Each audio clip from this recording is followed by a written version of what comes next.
Josh to have that kind of productive game? I thought he really bounced back. It really started in practice. Last week he had a really good practice on Tuesday and Wednesday and Thursday, and the same this week. You know what I mean? He just really got back to being who he was, and I was pleased with the way he finished the game. What's he give you when you get that kind of Josh McCray? He gives you a guy that can get downhill, a guy who can get downhill, a guy who can run and get you those tough hidden yardage, and that's the Josh McCray that we know, and we're looking for more. Is he a kind of kid where you got to build up his confidence to help him in this?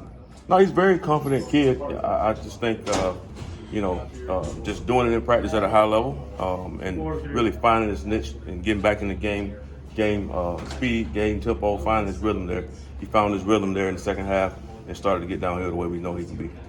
The freshman, Caden Fagan and then Aiden Lawfrey, a little bit more of a role each week. What are you seeing from them, and are they going to continue to have a bigger role? Or? We hope so. We hope so. Everything like we talk about, they earn it. They earn their role every single week.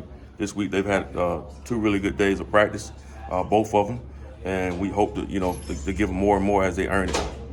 What's it like to get 4 guys, a 4-headed monster, as Barry called it? What's the difficulty or challenge? Or I don't know. I look at it as we ask those guys to embrace it, to really embrace the role and really to go out each day and allow the iron to sharpen each other up, as we compete. But we also are they're happy for one another. I would say this is probably the most unselfish group, and I told Coach this, I want to say Sunday, that I've ever coached. Those guys are unselfish. They're cheering for one another.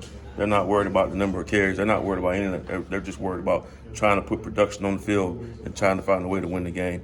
And that's different than what I've seen in the past. And really pleased to have a chance to coach those guys. How much is that because of the leadership of Reggie Love? It starts with Reggie, right? I can go all the way back to a snap in a game 1, and we run a pin and pull scheme to the right. Reggie goes out on the 1-yard line.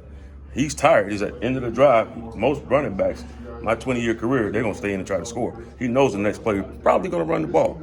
He comes out, right? Josh McCray goes in and scores the next play. That's unselfish right there, right? Unselfish, like just trying to win the game. And so those are just moments. It starts with Reggie, like you said, and it starts and filters through the room because they're all unselfish kids. When Reggie busted that one, did you think he was gone at first?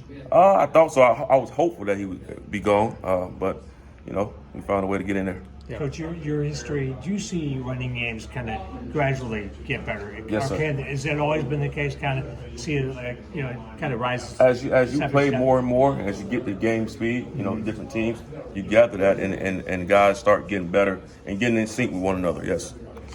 Just curious.